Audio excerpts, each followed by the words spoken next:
하나님이 우리를 예배자로 부르셨어요. 그래서 지난 시간에 우리가 보았듯이 하나님은 요한복음 4장에 예배하는 자를 찾고 계시답니다. 어디서요? 아무도 예배하지 않는 그곳에서요. 어떤 청년들은 목사님, 저희 직장에 있는 믿는 사람이 한 명도 없어서 너무 삭막해요. 그것은 복음을 모르는 거죠. 이렇게 얘기하죠.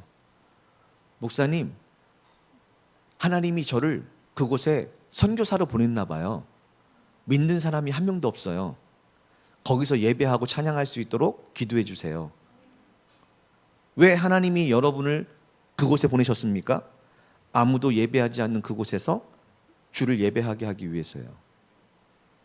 하나님이 그곳에 왜 여러분을 부르셨습니까? 아무도 찬양하지 않는 그곳에서 주님을 찬양하기 위해서요. 또 앞으로 왜 계속 그곳에 새로운 곳에 보내고 새로운 사람을 만나게 하십니까? 그곳에서 하나님을 예배하고 찬양하라고요. 그래서 여러분을 만나는 모든 사람들이 주의 향기를 맡고 주님께 나오라고요.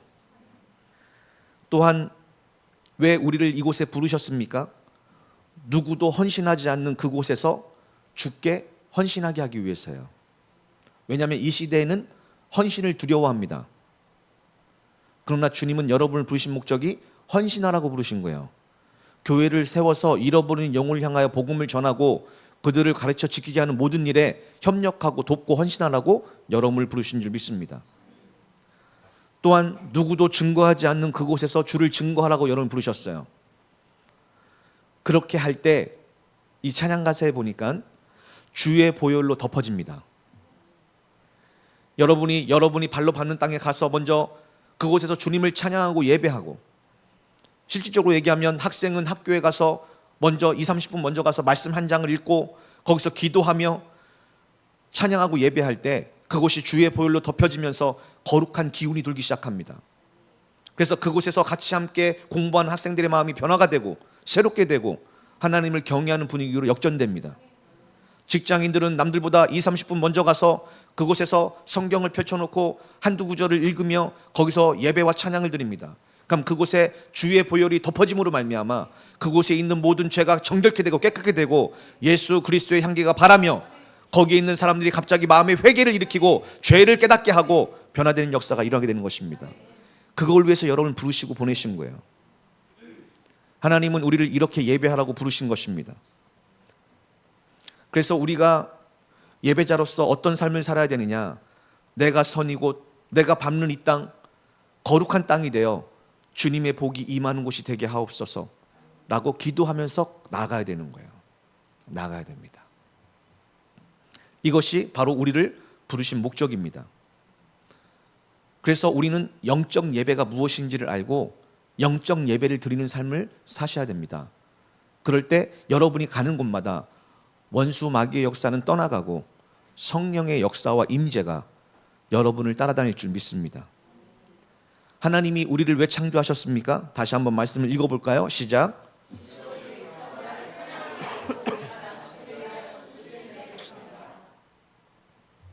아멘.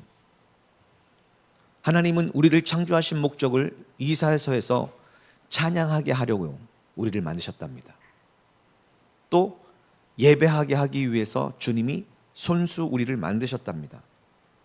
그러면 여기서 찬양이란 의미가 무엇입니까? 오늘은 찬양의 예배에 대해서 조금 깊게 말씀을 드리려고 합니다. 찬양이란 하나님께 대한 경배와 감사의 표현입니다. 하나님이 우리에게 베푸신 그 놀라운 은혜와 그 사랑에 대해서 감사하는 마음으로 그분의 위대하심과 거룩하심을 높이는 거예요. 세상에 나아가서 그것을 증거하는 것입니다. 그것을 찬양이라고 하는 거예요. 그래서 입으로만 이 주님의 이 노래를 부르는 것이 찬양이 아닙니다. 찬양은 마음으로 드리는 거예요. 이 찬양과 예배를 받으시기 위해서 하나님은 우리를 창조하셨습니다. 그래서 오늘은 왜 우리가 찬양해야 되는가? 무엇을 찬양해야 되는가? 하나님을 찬양해야 된다는데 어떻게 찬양해야 되는가? 거기에 대해서 말씀을 좀 깊이 나눠보려고 합니다. 너희는 생각해봐라. 어디서요? 바벨론 포로 생활에서. 생각해봐라. 누가 너희를 강도떼에 넘겨주었느냐? 누가 너희를 약탈자들에게 내어주었느냐? 그것은 바로 내가 한 것이다 라고 말씀하시는 거예요. 그렇습니다. 하나님의 자녀들은요, 하나님이 허락이 없이는 절대로 누구도 못 건듭니다. 그래서 하나님의 자녀가 된 사람들이 강도떼를 만나서 물질의 손해를 보고, 약탈자들을 만나서 건강의 손해를 보고, 또 가정의 문제나 여러 가지 문제를 만난 것은 바로 주께서 하신 거예요. 그러면 왜 주께서 우리를 사랑하신다면서 이런 징계를 내리십니까? 보니까 우리가 죄를 지었기 때문이에요. 왜? 하나님은 아무리 그 자녀일지라도 죄가 있으면 반드시 징계하시고 처벌하셔서 지옥에 넣으셔야 돼요. 반드시요. 그래서 하나님이 예수 그리스도를 보내주시고 복음을 전하신 이유는 죄를 없게 하기 위해서요. 죄를 사여 주시기 위해서요. 무슨 죄를 져도 구원시키는 게 아니라 그 죄를 해결하기 위해서요. 꼭 기억하셔야 돼요. 그 죄를 사함 받으셔야 돼요. 그러니까 이렇게 믿는 사람들은 얼마나 마음이 두려워요. 왜? 큰일 났다. 나는 이러다가 이제 죽으면 그 죄의 대가를 지옥에서 다 받겠구나 하고, 어떻게 해야 내가 이 문제를 해결할 수 있지? 이제 그때 복음이 필요한 거예요. 왜 그들이 이런 하나님의 자녀가 됐음에도 불구하고 이런 일을 당합니까? 죄를 지었기 때문이에요. 죄가 뭐예요? 주의 말씀을 따라 살려고 하지 않은 것이 죄예요. 지금도 여러분이 죄를 짓는 게 무엇인 줄 아십니까? 하나님의 자녀라고 말하고 구원받았다고 얘기하지만, 예수님의 종이요 노예라고 얘기하지만, 예수님을 주님이라고 부르지만 주님의 말씀을 따라 살려고 하지 않기 때문에 여러분 삶에 문제가 끊임없이 생기는 거예요. 수많은 문제들. 그 문제들은 다 만약에 여러분이 하나님의 자녀가 됐다면 하나님이 허락하신 거예요. 왜 그런 일이 일어납니까? 우리가 주의 율법에 순종하지 않았기 때문이에요. 다시 얘기해서 주의 말씀에 순종하지 않으면서 살았기 때문이에요. 그런데 그것을 못 깨닫습니다. 이스라엘 백성도 못 깨닫고 이 시대의 사람들도 못 깨달아요. 뭐라고 얘기하느냐? 나는 그래도 주일 안 빠지고 지키는데, 나 11조 10원도 안 떼먹고 하는데, 혹시 까먹을까 봐 반올림해서 하는데, 나 기도해도 나오는데, 나 하나님 믿어요 라고 생각하는 거예요. 그런데도 그 삶에 끊임없는 문제가 계속 우리를 괴롭게 합니다. 힘들게 합니다. 왜 그럴까요? 죄 때문에 그렇습니다. 말씀에 순종하라는 마음이 없기 때문에 그래요. 말씀에 순종하지 않기 때문입니다. 그래서 주님이 뭐라고 하느냐? 그러므로 주께서 이스라엘 불같은 진노를 쏟아 부으시고 그들을 가혹한 전쟁의 참상 가운데 빠뜨리신 것이다. 그러니까 이스라엘 역사 속에서 그들을 불같은 진노를 쏟아 부으시고 가혹한 전쟁의 참상 가운데 빠뜨리신 목적이 뭡니까? 이유가 뭡니까? 죄 때문이에요. 주께서 바라신 진노의 불길이 사방에서 활활 타올랐건만 그래도 이스라엘은 조금도 깨닫지 못했습니다. 거센 불길이 이스라엘을 다 태웠건만 그들은 조금도 제정신을 차리지 못했어요. 우리 식으로 따지면요, 여러분이 직장을 잃고 마땅히 가야 될 길을 잃고 헤매고 가정이 깨어지고 삶이 깨어지고 지금 여러 가지 문제가 일어났는데도 못 깨닫는 겁니다. 그것이 바로 내 죄 때문에 지금 오는 것인데 전혀 못 깨닫는. 왜? 하나님이 사랑하지만 그 죄에서 돌이키게 하기 위해서 계속해서 실패를 주시고 지금 여러 가지 문제를 주셔서 깨닫게 하시는데도 여기 이스라엘 백성이니까 조금도 깨닫지 못하고 제정신을 차리지 못하는 거예요. 그래서 결국 이들을 멸망케 해서 바벨론 땅으로 포로로 보내시는 것입니다. 이게 이 시대도 똑같이 일어나는 것입니다, 여러분. 다를 바가 없어요. 기억하십시오. 지금 여러분의 삶에 문제에 생긴 원인은 여러분의 불순종 때문이에요. 그럼에도 불구하고 제정신을 못 차리고요. 그럼에도 불구하고 회개하지 않으니까 더 심각해지는 것입니다. 나중에는요, 완전 깨져버려요. 그 문제는 다시는 못 돌아옵니다. 그 전에 회개하셔야 돼요. 그런데 이스라엘 백성은 회개하지 않았습니다. 그래서 완전히 멸망한 후에 바벨론으로 이제 끌려갔고 성전과 그 모든 집들은 회파되어서 잿더미처럼 되었다. 성경은 얘기하고 있어요. 왜 이런 일이 일어납니까? 영적 예배를 드림에도 불구하고 그들은 육신적인 예배를 드리고 있었어요. 왜? 내가 정합니다. 정한 시간에 나가서 예배를 드려요. 그럼 무슨 생각합니까? 나는 드릴 것을 충분히 드렸다고 생각하는 거예요. 아닙니다. 여러분의 삶을 예배로 들으셔야 돼요. 여러분 전 인생이 순종돼야 돼요. 여러분 인생의 모든 것이 다 주님의 것입니다. 이러한 상황 속에서 만약에 이스라엘이 끝난다면 그들의 결과는 너무나 분명하겠죠. 또 이러한 상황에서 우리의 삶이 끝난다면 우린 너무나 분명할 것입니다. 그러나 기쁜 소식이 있습니다. 복된 소식이 있습니다. 그게 복음이에요. 왜? 그런 우리에게 살 소망을 주셨어요. 그런 우리에게 구원받을 길을 열어주셨어요. 그게 복음서예요. 그래서 갑자기 43장에 반전이 일어납니다. 어떤 반전이 일어나느냐? 읽어봅시다. 시작.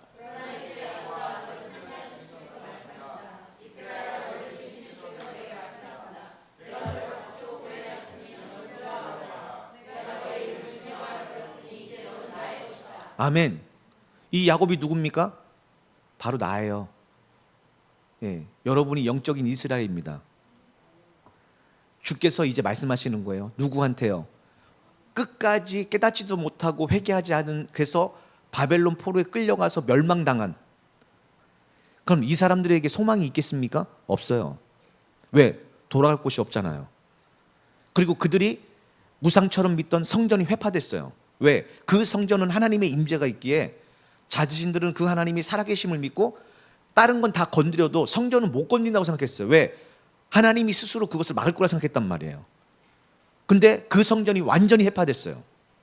그리고 자기가 살던 땅은 완전히 다 잿더미가 되었습니다. 그리고 바벨론에 끌려가서 지금 포로가 되었어요.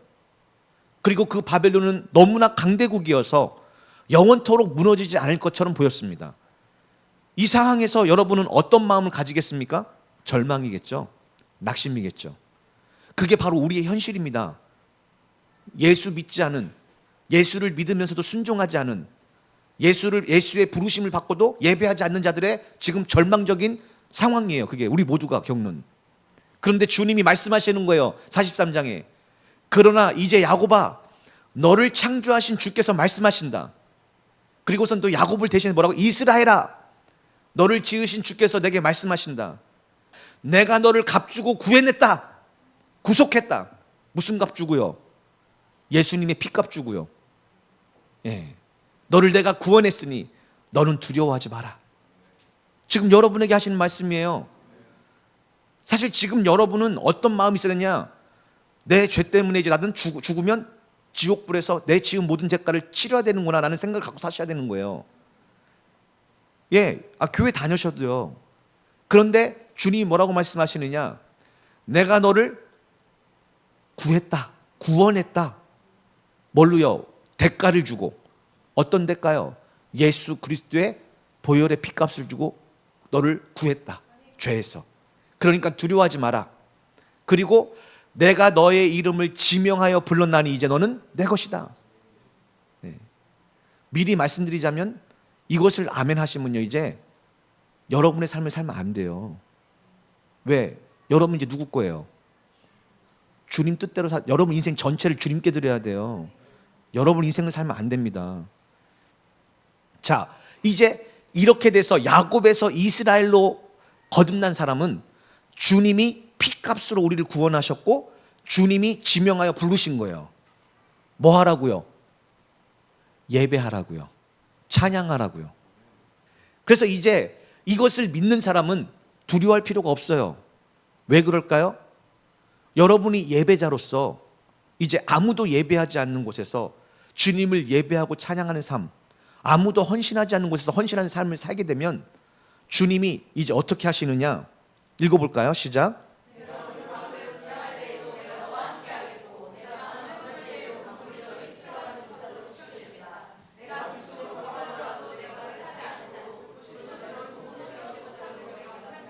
아멘.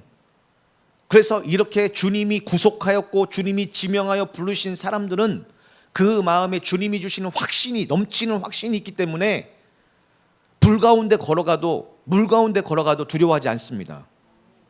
죽을 병에 걸려도 두려워하지 않습니다.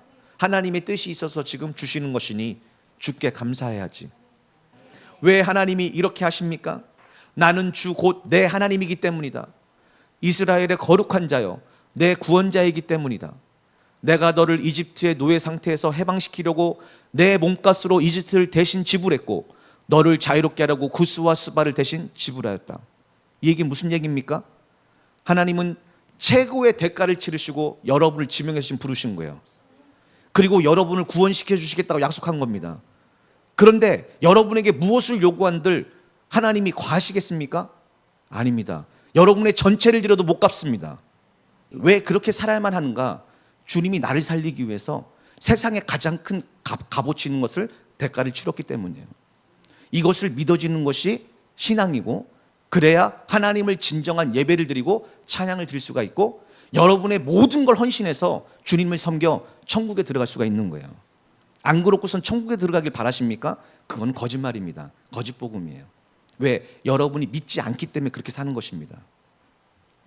주님은 지금도 우리에게 말씀하시는 거예요. 내가 너를 살리려고 무엇이든 다 대가를 치렀다. 모든 것을 다 내어줄 것이다. 그 열방이 뭡니까? 예수 그리스도예요. 예수 그리스도. 하나님의 모든 것, 전부 대신 그것을 다 드리는 거예요. 왜? 여러분을 살리시려고요. 그리고 약속을 이루셨는데 어떻게 그 약속에 우리가 흔들릴 수가 있습니까? 어떻게 나를 위해 살 수가 있습니까? 어떻게 내가 좋아하는 것을 좋아하며 기뻐할 수가 있습니까? 그럴 수가 없는 거예요, 여러분. 네, 복음은 그런 게 아닙니다. 오해하고 있는 거예요, 여러분이요. 그러니까 어떤 여러 가지 은혜는 경험해도 진짜 인격적인 주님을 진짜로 못 보는 거예요. 그래서 여러분이 세상에 나가서 예배드려야 될 목적이 뭐냐? 하나님의 영광을 나타내야 되는 거예요. 어떤 영광이요? 하나님이 나를 어떻게 구원하셨는지, 하나님이 나를 어떻게 영생을 주실 것인지에 대해서 여러분의 가정과 직장에 가서 그걸 증거하고 찬양하고 높이라는 겁니다. 뭘로요? 삶으로요. 그걸 찬양하며 예배한다. 이런 의미입니다. 자, 그러면 왜 하나님이 이스라엘 백성과 영적인 우리를, 이스라엘 백성인 우리를 지명하여 불렀고 왜 우리를 손수비져 새로 창조하셨습니까? 예수 그리스도 안에서 왜 새 창조를 이루셨습니까? 간단합니다. 하나님의 영광을 위하여. 하나님의 영광을 위하여, 다른 말로는요, 세상에 나아가 하나님의 증인되기 위해서요. 이해하십니까? 여러분의 삶으로 하나님을 증거하라고. 뭘요? 하나님의 크신 은혜와 사랑, 하나님이 우리 죄인된 인간에게 베푸신 은혜를 삶으로 증거하라고 여러분을 부르신 거예요. 그래서 이 증거를 하며 사는 사람들을 하나님이 축복하셔서 이 땅에서도 사용하시고 천국에 들여보내시고, 그 은혜를 받았을진데, 들었을진데 여전히 하나님의 영광을 가리고 죄로 말미암아 오히려 여러분의 친구들과 이웃들을 함께 같이 죄악으로 무는 그 사람에게는 더 큰 심판이 있을 것이라고 얘기하고 있는 것입니다. 기억하십시오. 하나님은 우리를, 자격 없는 우리를 지명하여 부르셨습니다. 왜요? 증인 삼기 위해서요. 그게 바로 예배입니다. 그래서 우리가 성령을 받아야 돼요. 왜? 성령을 받아야 권능을 받고 땅끝까지 이르러 증인이 될 수 있기 때문이에요. 여러분의 힘과 노력으로는 결단코 증인의 삶을 살 수가 없습니다. 제정신으로는요, 증인의 삶을 살 수 없어요. 성령에 취하셔야 돼요. 그래서 기도하는 겁니다. 여러분의 이성을 가지고 직장에 가보십시오. 증인 못 삽니다. 욕먹을까봐, 미친 사람이라고 할까봐, 광신도라고 할까봐 그렇게 못 삽니다. 성령에 취하면요, 사람은 눈치 보지 않습니다. 하나님의 뜻대로 순종하며 살며 하나님의 영광을 증거하게 될 줄 믿습니다. 보십시오. 그 다음 구절에 이렇게 얘기하고 있습니다. 주께서 말씀하시는데, 이스라엘 백성아, 너희가 나의 증인이다. 보십시오. 여러분을 증인 삼기 위해서 부르셨다니까요. 내가 너희를 선택하여 내 종으로 삼은 것은 너희로 하여금 나를 알고 믿으며 순종하게 하려는 것이다. 이게 첫 번째예요. 다시 얘기합니다. 여러분을 지금 지명해서 부르셨죠? 그리고 구원을 약속하셨죠? 왜 그랬다고요? 우리로 하여금 하나님을 알고 그분을 믿으며 그분의 말씀에 순종하며 살게 하려고요. 왜? 그것이 구원이기 때문에 그래요. 그리고 나아가서요, 이 세상에 하나님 외에는 다른 신이 없다는 것을 깨달아 알게 하려 합니다. 왜? 그래야 세상에 나가서 세상 사람들은 똑같이 살지 않고 똑같은 걸 먹고 똑같은 걸 마시고 똑같은 걸 노래하고 똑같은 걸 입고 똑같은 걸 마시고 하지 않고 하나님을 찬양할 거 아니에요. 그래야 하나님을 알아야. 진실로 그렇다. 나 외에는 다른 신이 없다. 이전에도 없었고 이후에도 없을 것이다. 나만이 주다. 나만이 구원자다. 구원자다. 이것을 증거하라는 거예요. 자, 12절 다시 한번 읽어볼까요? 시작.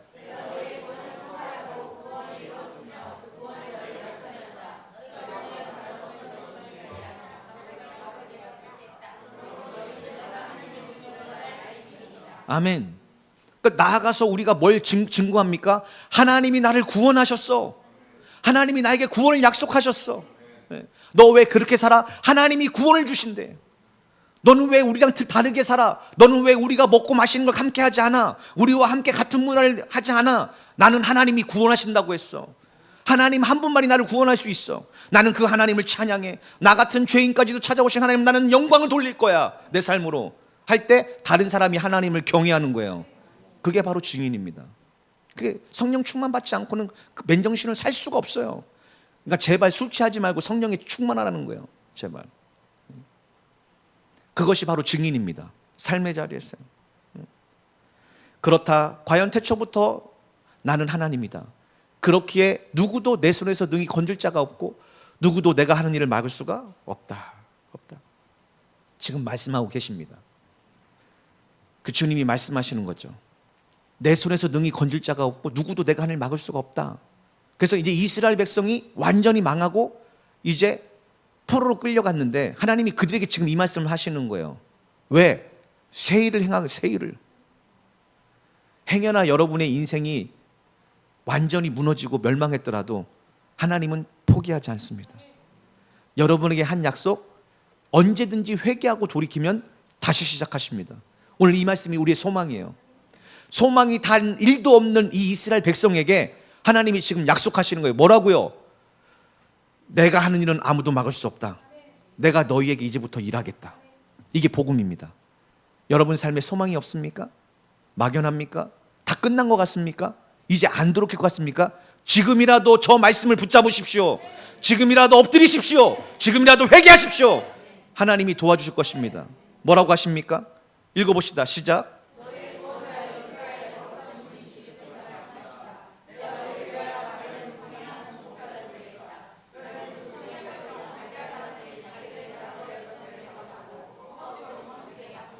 아멘. 하나님이 뭐라고 하시느냐? 그 위세를 떨치던 영원히 멸망하지 않을 것 같은 바벨론에 한 왕을 택해서 내가 보낸다는 거, 정복전을. 그래서 그를 완전히 멸망시킨다는 거예요. 그래서 여기서는 뭐라고 하냐? 저 왕 이름이 누굴까요? 고레스잖아요. 고레스. 하나님이 기름 부은 고레스를 통해서 하나님이 일을 이루시잖아요. 그렇죠? 예, 그게 예수님의 예표예요.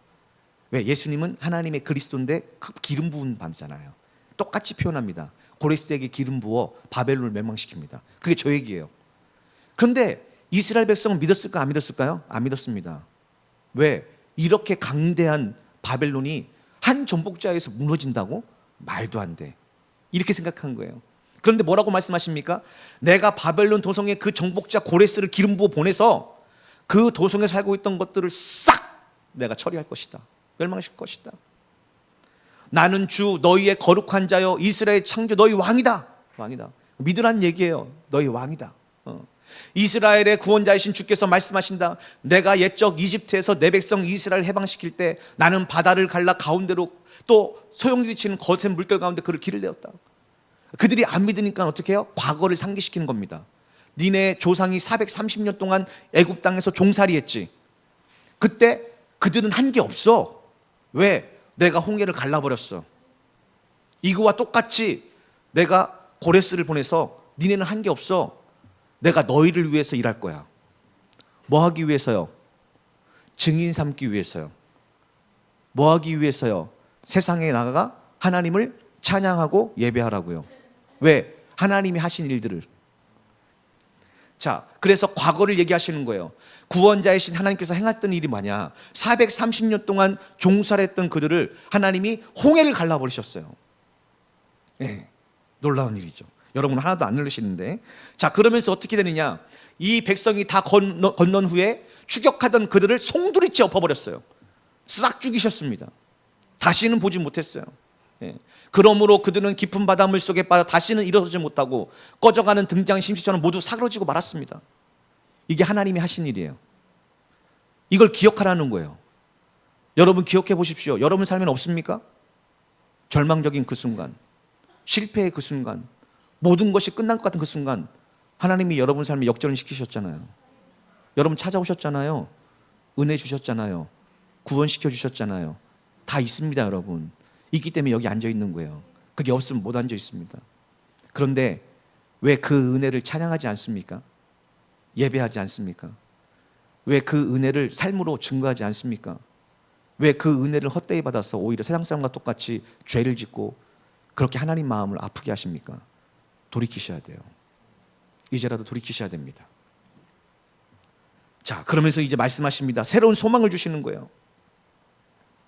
그러나 이제 너희는 지나간 일은 다 잊어라. 과거에 얽매이지 말아라. 왜? 그들은 지금 바벨론 땅에서 뭘 얘기하고 있어요? 아니, 우리 조상들의 하나님, 홍해를 가르신 하나님은 어디 계신겨? 왜 우리를 이렇게 노예에 팔려오게 하셨어? 우리가 이렇게 고난받는데 왜 돌보지 않아? 아니, 홍해를 갈았다면서 왜 그 하나님이 지금은 역사하지 않아? 왜 과거에는 하셨는데 지금은 아무것도 안 도와주셔? 하지 말으라는 거예요. 잊어버리면 왜? 더 큰 일을 행하실 것이니까. 네. 19절을 읽어봅시다. 시작.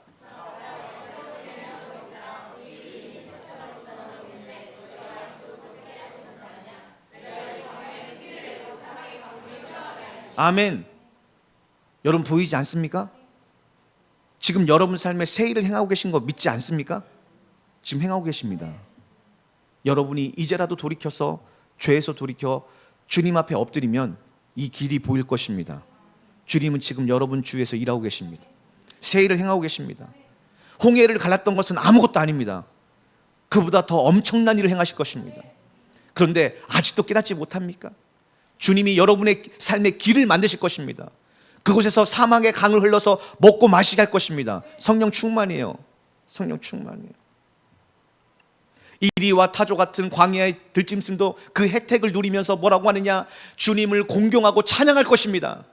낙타가요, 주님을 찬양하고 공경할 것입니다. 왜? 주께서 광야에 큰 길을 내고 사막에 강물이 흐르게 하여 주님이 택한 백성으로 마시게 할 것이기 때문에 그렇습니다. 할렐루야. 이게 지금 주님이 예배하시고 지금 일하고 계신 거예요. 보이지 않습니까? 저는 보이는데요. 하나님의 성령의 그 약속을 우리에게 부어주실 것이 보입니다. 그것이 지금 싹트고 자라고 있어요. 머지 않습니다. 그것이 부어질 거예요. 어떤 자에게요? 끝까지 인내하며 끝까지 순종하며 그 약속을 믿고 기도한 자에게 반드시 부어질 줄 믿습니다. 그러면 어떻게 됩니까? 내가 택한 내 백성이 그 길을 통해서 강물을 마시며 주님을 찬양하고 예배하며 약속한 땅으로 건너갈 줄 믿습니다. 그러면서 우리가 읽은 말씀이죠. 다시 한번 읽어봅시다. 시작.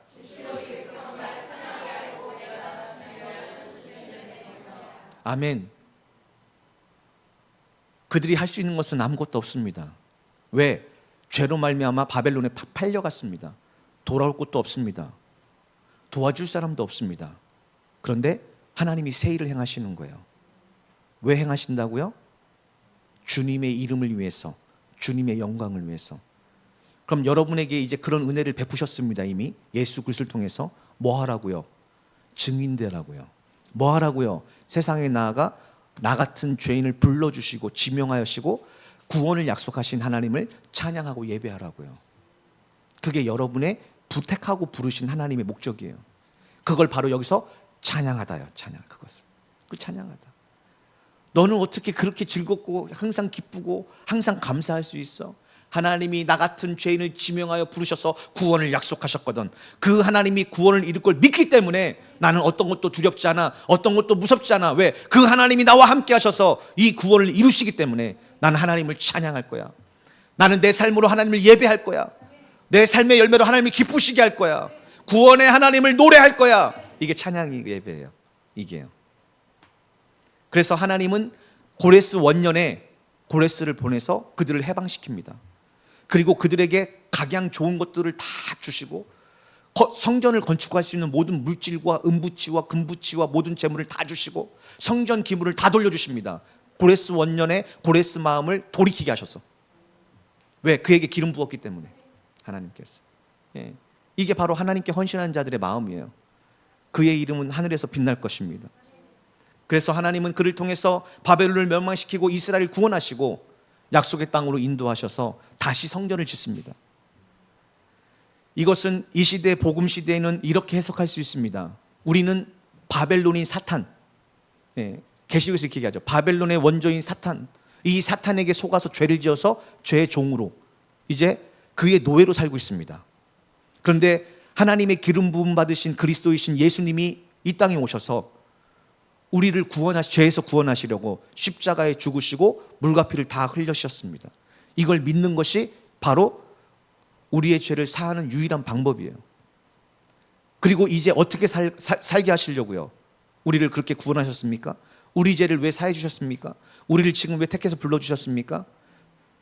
여러분을 보내신 그 자리에서 예배하고 찬양하라고요. 아무도 예배하지 않는 그곳에서 하나님을 예배하고 찬양하라고요.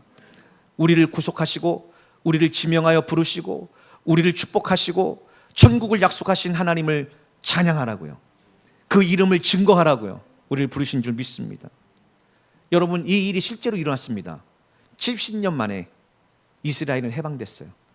하나님이 70년을 약속하셨거든요. 그래서 그들은 해방되었습니다. 실제로 그렇게 돌아왔어요. 자, 그들은 이 하나님의 놀라운 일을 봤을 때 다시에게서 한 것이 아무것도 없고 그저 이 바벨론에서 70년 동안 노예 생활을 했어요. 근데 그 중에 깨어있던 몇 사람이, 다니엘 같은 사람이 예레미야 예언서를 읽다가 깨달았습니다. 70년 만에 해방되겠구나. 그래서 그는 금식하면서 부르짖기 시작합니다. 주여, 이 나라의 죄, 이 백성의 죄를 용서하시고 들으시고 우리를 구원하소서. 주님이 그 기도를 들으시고요, 해방시키셨어요. 그래서 우리도 기도하셔야 됩니다. 기도보다 더 소중한 게 없어요. 모든 약속을 알고 모든 것을 알아도요, 기도하지 않으면 받을 수 없습니다. 모든 약속을 다 알고도요, 간구하지 않으면 주시지 않습니다. 그게 약속이에요. 약속이에요. 자, 그들이 이제 해방되어서 예루살렘으로 돌아갈 때 어떤 기분이었을까요? 여러분 상상이 갑니까? 이것은 마치 이와 똑같습니다. 여러분의 심령이 진짜로 거듭나면요, 어마어마한 기쁨과 평강이 넘칩니다. 그때 부르는 노래가 있어요. 시편 노래가.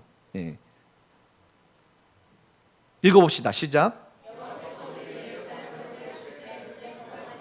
아멘, 아멘. 하나님의 역사가, 다시 해서 여러분에게 지금 약속한 것들이 있습니다. 근데 그게 눈앞에 하나님의 은혜로 말미암아 펼쳐지는 거예요. 뭐 했기 때문에? 믿고 기도했기 때문에 펼쳐지는. 그럼 여러분은 어떻게 뭐 하는 것 같아요? 꿈꾸는 것 같습니다. 꿈꾸는 것 같아요. 정말 그렇게 됩니다.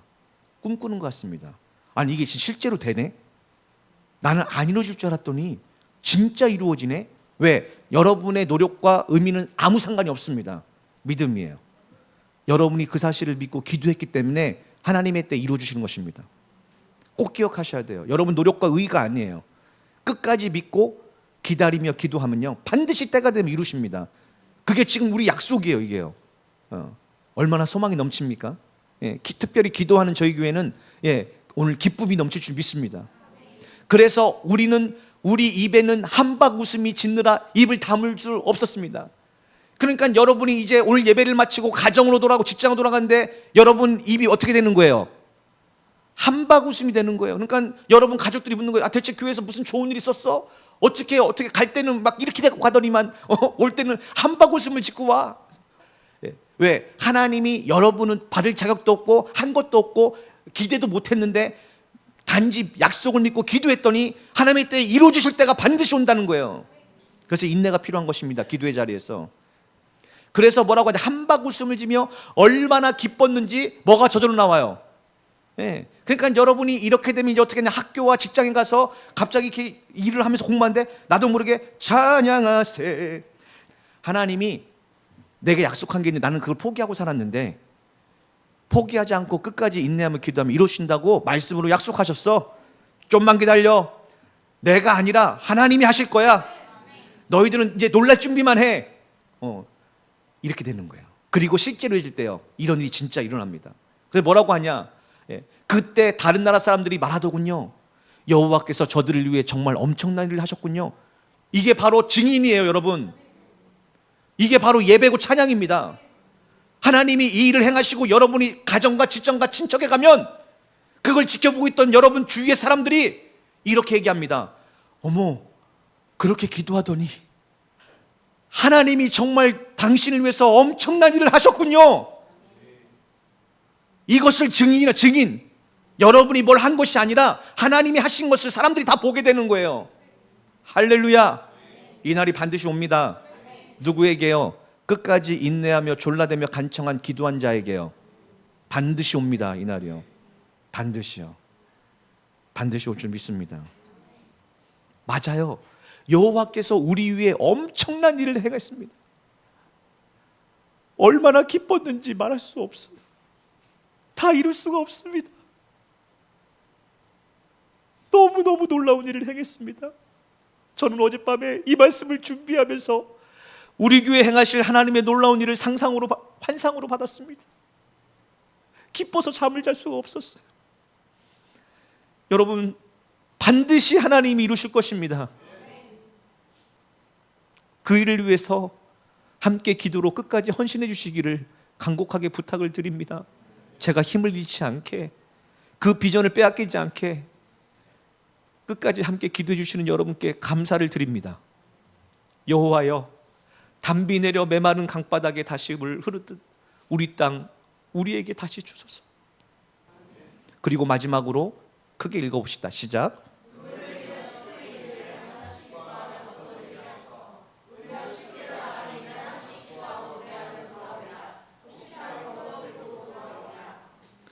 눈물을 흘리며, 이것은 기도를 얘기해요. 씨를 뿌리는 것은 말씀을 우리 마음 심령에 뿌리는 것입니다. 눈물 흘리며 기도하며 말씀을 받기 위해서 이 자리에 매일 나오시는 여러분들은 반드시 기뻐하며 단을 거둘 줄 믿습니다. 한없이 기뻐하고 노래하며 약속한 주님의 놀라운 축복을 받게 될 줄 믿습니다. 어떤 자가요? 눈물 흘리며 씨 뿌린 자가요. 그게 씨 뿌린 자의 비유의 결론입니다. 하나님은 오늘 우리에게 새 일을 행하실 것을, 그리고 그것을 하나님께서 이루실 것을 약속하고 계십니다. 여러분 삶도 똑같습니다. 하나님께 받은 비전이 있습니까? 약속이 있습니까? 낙심하지 마십시오. 좌절하지 마십시오. 하나님이 일하시면 여러분을 들어서 성령으로 인도해서 여러분을 예비한 그곳으로 다시 인도할 줄 믿습니다. 오늘 그 역사예요. 그건 여러분의 노력이 아니라 여러분의 열심이 아니에요. 끝까지 인내하며 졸라대며 끈질기게 기도했기 때문이에요. 성경 전체는 이것을 믿음이라고 우리에게 지금 가르쳐주고 있는 것입니다. 하나님은 여러분을 사랑하십니다. 특별히 믿는 자를 자녀 삼으셨습니다. 그런데 그 믿는 자에게 하나님은 어떻게 대하시냐? 히브리서 12장 11절에 이렇게 기록되어 있습니다. 무릇 징계가 당시에는 즐거워 보이지 않고 슬퍼 보이나. 믿음을 갖고 있는 사람들이 제일 먼저 만나는 어려움이 무엇입니까? 징계를 만납니다. 다 읽지는 못하지만 왜 징계하신대요? 사랑하는 자녀됨 같이 말씀에 순종하게 하기 위해서, 그 마음과 심령에 죄를 사랑하는 마음을 제거하기 위해서요. 그래서 하나님은 징계를 주십니다. 믿는 자에게요. 그래서 징계를 받으면 여러분이 즐거워 보이지 않고 슬퍼 보입니다. 그러나 그 후로 그로 말미암아 연단받은 자들에게 마음이 연단되죠. 마음이 연단된 거예요. 우리 안에 죄를 좋아하고 사랑하는 마음이 찌꺼기가 태워지는 거예요. 이게 연단이에요. 이렇게 연단받은 사람은 의와 평강의 열매를 맺을 것이다 얘기해요. 그래서 하나님의 의, 다시 얘기해서 말씀에 순종하는 그 의가 있고, 그로 말미암아 세상이 줄 수 없는 평강을 누립니다. 이게 바로 하나님이 우리를 지금 연단하시는 목적이에요. 여러분이 원치 않는 곳으로 끌려가고 원치 않는 곳에 지금 막노동을 하면서 노예 생활을 하면서 지금 살고 있지만, 그것이 바로 하나님이 연단하시는 것입니다. 뭐 하려고요? 의와 평강의 열매를 맺게 하시기 위해서요. 그러므로 여러분 소망을 잃지 마십시오. 반드시 때가 되면, 여러분이 믿음을 잃지 않고 간구하면 하나님은 반드시 열매를 맺게 하실 것입니다. 그리고 여러분에게 약속했던 그 모든 것을 여러분이 아니라, 세상의 방법이 아니라 하나님의 방법으로, 하나님의 열심으로 반드시 이루실 줄 믿습니다. 그때 여러분은 진정한 찬양을 드리게 될 것이에요. 진정한 예배를 드리게 될 것입니다. 어떻게 해요? 가정에 가서, 직장에 가서 하나님이 내게 하신 일을 찬양할 것입니다. 간증할 것입니다. 하나님이 내 삶에 이렇게 하셨어. 나는 바를 자격도 없는데 하나님이 이렇게 역사하셨어. 하나님 너무 감사해. 나 하나님만 찬양할 거야. 하나님만 예배할 거야. 나는 하나님밖에 없어. 그것을 바로 찬양과 예배라고 하는 것입니다. 이 일이 여러분 삶에 속히 이루어지기를, 그리고 이 일이 이루어지기까지 여러분이 낙심하지 않고 기도의 자리를 지키며 인내로서 기도하기를 예수님 이름으로 간곡하게 축복하며 부탁드립니다. 기도하겠습니다.